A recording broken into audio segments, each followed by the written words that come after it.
Being a catalyst, one of the attributes is curiosity. You have to be curious. And I saw that throughout the different catalysts in the book.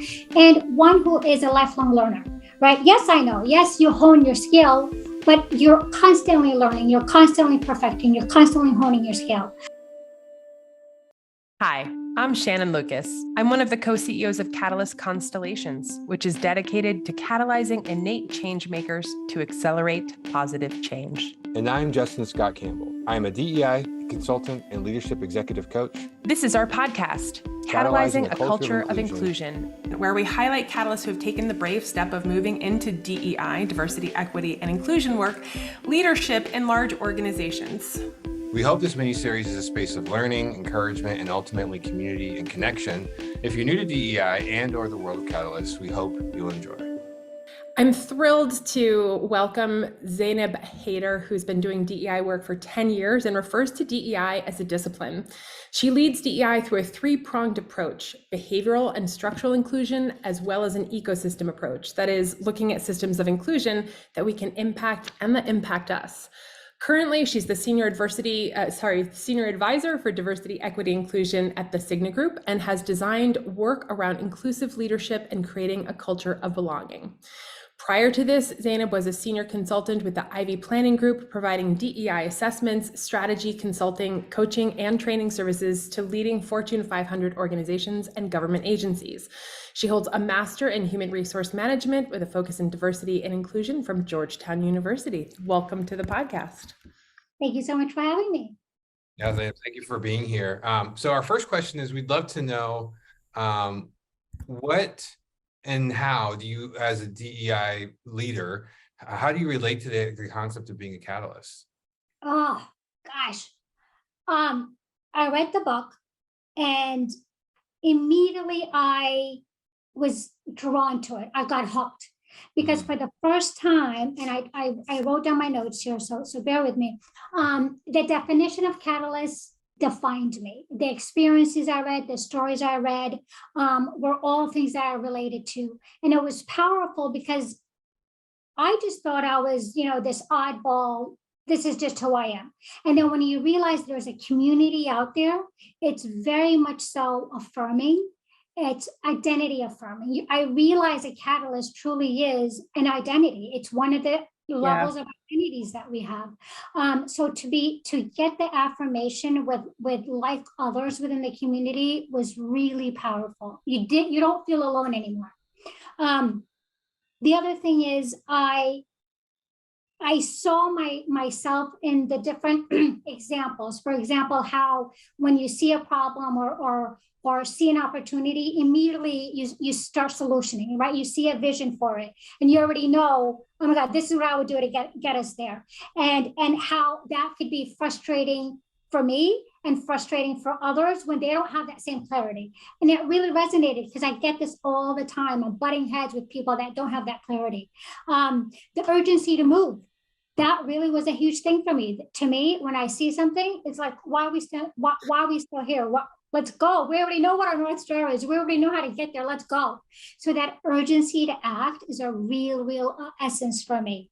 And then I also realized through this process that being a catalyst, one of the attributes is curiosity. You have to be curious. And I saw that throughout the different catalysts in the book.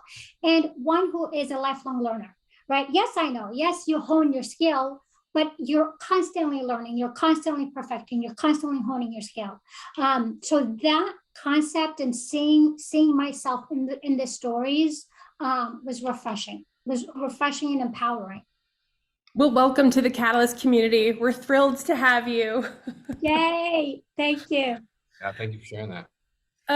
So, let's start off with one or two of the essential skills that have made you successful as a catalyst leading DI, and maybe some stories of how they've helped you, or maybe there were times when you didn't have them and now you're like, oh, I failed because I didn't have that thing. Yeah. So I'm going to take us back to when I first came to the US. And I'll tell you, so one of the skills that really has helped me be where I am today in the DI space, but in general as a practitioner and professional, is really recognizing your strengths and your opportunities and reside there. Like really own it, and it's okay to own it. And I say okay to own it because A, I'm an introvert, and B, I come from an Eastern culture where it's not about your wins, it's about what is the community voice, it's the community wins. And so for me to step into my strengths, it goes against my grain. So let me take us back. We came to the US, me and my parents, when I was about 5 or 6 years old. So, and I come from an Eastern upbringing. So being in the US was a real shock to my system, shock to my whole family, right? So, and I was very different. I stood out, right? Different language, different faith, different music and food and dress and look. And so being 5 and 6 and 7 years old, you don't want to be different. You stand out, and that difference makes you less than or weird or negative, right? There's a lot of negativity attached to being different. And so at a very early age, I was very intrigued with human behavior, how we interact with each other. Those that are like us, those that are different than us. My parents are physicians, my parents are doctors, and they have an accent. They came to the US obviously later on in life, and so they have a strong accent. Mind you, they are doctors. And so the feedback they got because of their accent was just inhumane. Right? People made all these assumptions about them. They're not educated. They're blah, blah, blah. These people are doctors, my God's sakes. I mean, they are intelligent. They speak more than one language. It says something about how we treat each other as human beings. So seeing that and growing up with that and knowing how you're made to feel different, I know I'm different, but when you're made to feel different, that's a whole other playing field. And then growing up, in college and thereafter, I had all this tension because those things that I was made to feel bad about and different about, to me, were the strongest part of who I am. It is all I knew, and it was the best. When you wanted me to show up strong, I showed up with those differences. And when I don't show up with those differences, I don't know me. I don't know me, and I feel like I'm the weakest link. So you had this internal tension, and it's ongoing. So how do you show up and be who you are and communicate that to others without losing yourself and without assimilating and without doubting yourself? It is a lifelong journey. But this is why I say stepping into those differences and your strength, because those differences are my strengths. Those areas of opportunities, you also have to be cognizant of, because if you're not, it can be used against you, and now it can really hurt you. So recognize where those opportunities are and also step into them. So that skill of just that self-awareness and being who you are, unapologetic, but certainly take the time to explain to those who want to expand their mind and have that sense of positive curiosity. Step in, lean into that. So powerful, and it's so interesting. We don't know the data about whether catalysts are born or formed early on. But I love where you landed in the sense of otherness, and this was in your definition of catalyst in a way. You're like, oh, it contextualizes part of my otherness, if you will. That's also a superpower. It sounds like you started studying that when you were like 5. How old were you when you got this insight that you're sharing with us, which is so important for catalysts to understand? Like, stand in your power as a catalyst, yes. Right? Don't try and give that power up, because the world needs us now more than ever. But yes. I'm wondering, was there a moment? It sounds like maybe college was a transformational moment. When did you realize you're like, I'm just going to be who I am, and that is the value that I bring, those differences? Yeah, how funny. I would say it was definitely after college. I honed in more on it. You know what I mean? I luckily I never assimilated, because quite honestly, I just didn't know how to. I didn't know how to be that other person that they wanted me to be, So it wasn't until much later, and I think this is why it made sense for me to do DEI and study DEI, because I learned it growing up, but it was very personal and emotional. And I needed to understand, why is this tension still happening in me? You know, so I went back to school. It was important for me to understand the theory, right? And have that roots in theory of history, of difference, and how it is and why it is, and how we're socialized, and how it shapes us, and how we shape our identity, and how we're treated because of our identity, and really understand that theory part of it. And then I was very intentional about, when I finished that theory, I actually wound up, because I changed my trajectory of my career very late in life. I was in hospitality. And so I loved that. I was there for 18 years. And I said, I want to dedicate my life to DEI. So I knew nobody. I knew nothing. I had no background in DEI work. So I knew the best way to immerse myself was to do consulting, because there you're learning so much in such a short period of time. You have so many clients in such a short period of time. So that's where I did. I took my experience, I took my theory and really applied it in that practical consulting space, and it was powerful. So then is really when I started understanding what was happening a little bit more, and it gave me my name, it gave me my identity. I can really step into my identity and say, I know why I have tension, and I'm okay with it, because I will always be me. And if you want the best of me, allow me to be me. Thank you for sharing that. And you said something also related to that about, like, you know, when people are curious, invite them into your story to help them understand the differences. I'm wondering how that plays out in your role as a DEI leader, and if you have any insights, because there's probably a lot of people who aren't curious and have walls to seeing that, and how you help. But if we can't help those people lean into everyone's differences, we can't truly create an inclusive and sense of belonging. Shannon, I love what you just said. Immediately, I think of trust. It is earned. I'm not going to just, and then it is earned, because I've seen how it can be used against you. I've seen how I'm not a story, constantly telling my story. It really is something that is very much so earned. And good example, I always tell people who, when I say my name and they mispronounce my name the second time, if I don't correct you, that's a clear indication I don't plan on investing in that relationship. I'm not going to see you again. I don't really care if you butcher my name. If I correct you, that's a good indication. I'm telling you, you and I are going to have a relationship in some way. Please say my name right. It means something to me. So a very good indication. And again, where it goes that trust. See, you don't have to do anything to earn my trust to give you money, but it's something that I say, am I going to invest in this relationship and this individual that I see a future with them? And something as I wouldn't say basic, but something as identifying as a name to correct that and invite someone into your story is powerful. And I love the clarity that, you know, we talk a lot about emotional labor in these conversations, and that's a really nice clarity. It's like, I know you can be clear about when you want to put in the emotional labor to help them with your name and bring them along on the relationship development, and not.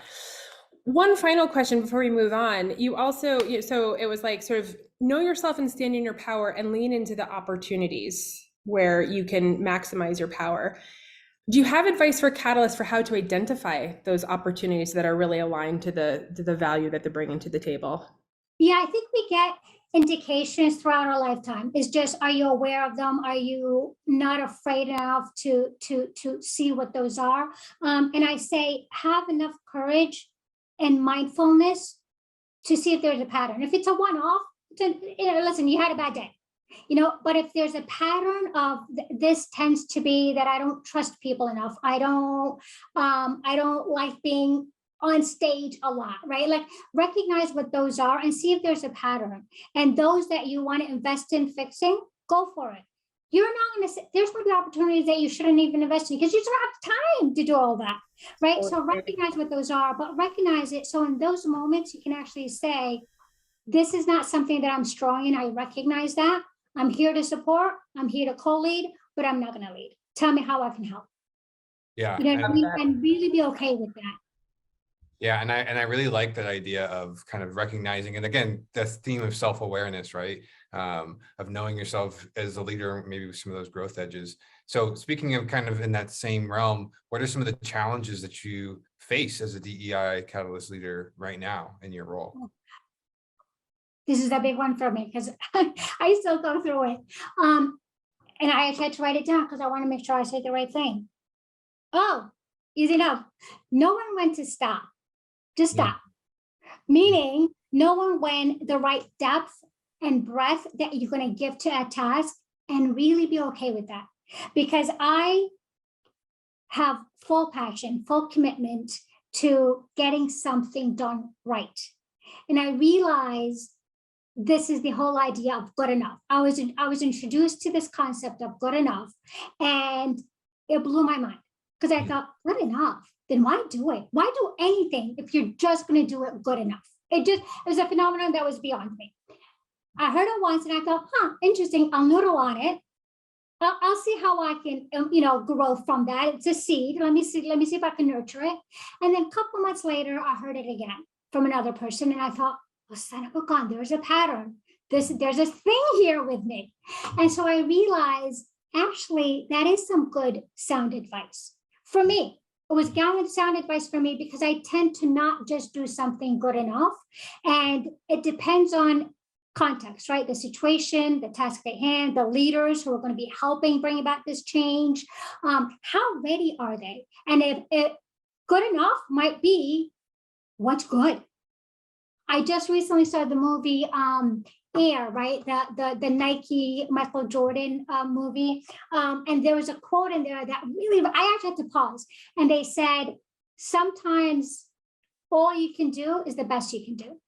And I love it. If this is all I can do, then that's my best. That's it, I'm done, right? So this idea of knowing when to stop for the moment and not on your own gauge, because my gauge will take us further, but knowing when to stop and be okay with that, done. High five, move on.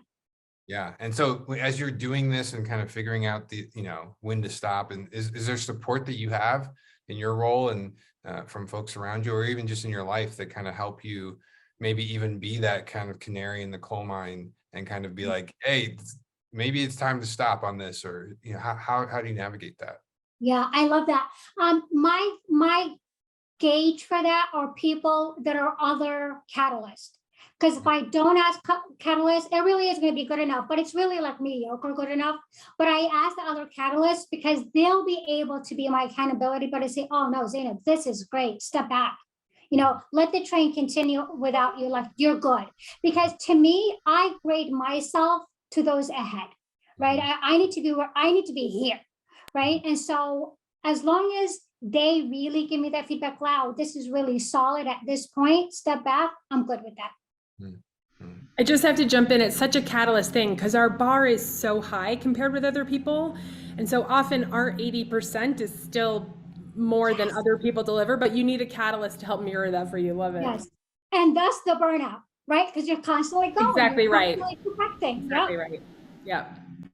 Really quickly, is there a specific story of when you kind of saw some kind of yellow flag or red flag that led you to know, like, this is enough, like I need to stop, or anything that comes up in terms of, especially so that folks can kind of have a sense for like, what are some of the maybe warning signs of when maybe to step back or to pull back on something? Yeah. Especially in DEI work, and especially right now where we are, there is a lot of backlash, right? And a lot of resistance and a lot of reverse, you name it, right? And so fighting that fight, it's defeating, right? So let me take you to what's comfortable and what's good, not what's comfortable for you, quite honestly, because what's comfortable for you is going to take me back 5 steps. What's comfortable and what's going to uphold the integrity of this work, and I want to step back. So stop fighting the fight, do what's right for the project and for the task at hand, and then leave it. They will then take it on their own. You know what I mean? But for me to fight the fight, make the business case, get the feedback, perfect it, and relaunch it, and no. Leave it. This is where we are. And then focus elsewhere. Maybe the business case here, maybe the resistors here, but don't do it all because it's defeating. You're not going to get it all right. Yeah, it seems like as a catalyst, doing the next right thing, seems to be a lot of times it's good to have the big plan, but figuring out what the next thing is to move to, you know, is such powerful. Okay, so we're going to move into a bit of the rapid fire. Are you ready? Yes. All right, here we go. So I got a bit of noise. I apologize in the background. But what's one thing you do to get ready for a big meeting? So obviously study and prep, right? So the content without saying, but one thing that I always do is I have a checklist that I actually have as reminders for myself. On the checklist, I have things like don't defend the work, don't defend yourself, breathe, silence is okay. When you get a reminder that there's resistors in the room, and when those resistors ask you a question that's triggering, rephrase it and re-ask the question of them, re-ask the question of the audience, so that you're not constantly defending the work and defending yourself. So these reminders really help ground me going in. That's great. Thank you so much for that. The next question is favorite way to spend a free day. Hate to say it, but alone, good book, on a body of water somewhere, silence is a virtue. So I definitely like silence, I think, because my mind is constantly going. So just having that calmness is nice. And then later on, a couple of hours to really be with family to kind of recharge from them as well. Yes, silence. So great. All right. Favorite famous catalyst, alive or dead, and why? So I'm gonna chicken out on this one. I really thought about this a lot, and I really don't have a single one, and I'll tell you why. To me, catalysts are people. I will say this. However, I have high expectations of catalysts that do work that impacts multiple people. For example, educators, physicians. You're not impacting one person, you're impacting that one person's entire community, right? So family, like others like them. So to me, those catalysts that do that work and really keep it together are my favorite catalysts. Any names you want to throw in there? Any particular ones? Your parents, maybe? My parents, for sure. I see they work, they do, they go an uphill battle, right? Like I said, they are not from here. And so just the self-respect you must have and upholding people's dignity is honorable. I love that. Yeah. Thank you so much for sharing those with us, and especially naming your parents and honoring them in that way. That's beautiful. Is there a call to action that you'd like to share with listeners? I do. Please help me do this.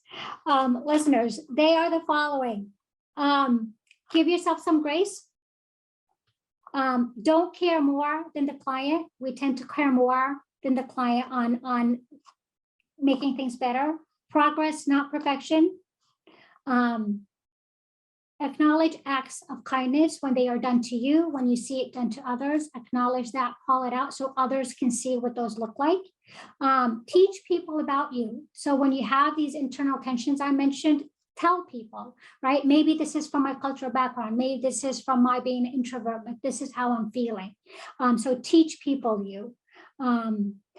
And one thing that I always ask leaders and coach leaders on is to make sure that DEI is part of your success measurements. Justin, you said earlier, and I love it, it was such a great segue. How do you measure success? In any projects that we have, right? One of the questions is, how do you measure success?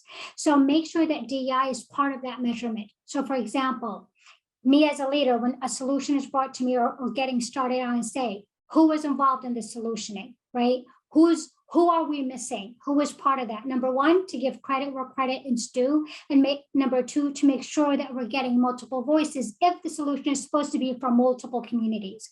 The other reason why to ask it is to ensure that the solution is really going to be a very equitable solution, that we're not leaving out people who end up using it will not be treated or experience it differently. So make sure that a measure of success is a solution that really is intended to the audience and inclusive of the intended audience. Zaineb, thank you so much for sharing your wisdom. Your energy is infectious. I know that you are an introvert, but your energy just beams through the screen. So thank you very much for that. And we're excited to watch the progress that you're making, changing the world. Thank you for doing the work that you're doing. Shannon, I appreciate you. Justin, I appreciate you. Thanks for the opportunity. I loved Thank you. doing this. Yeah. Awesome. To our listeners, thanks so much for listening. Be sure to check out our book, Move Fast, Break Shit, Burnout. And if you'd like to learn more about how to accelerate positive change, go to our website at catalystconstellations.com. And if you have other catalysts in your life, hit the share button and send a link their way.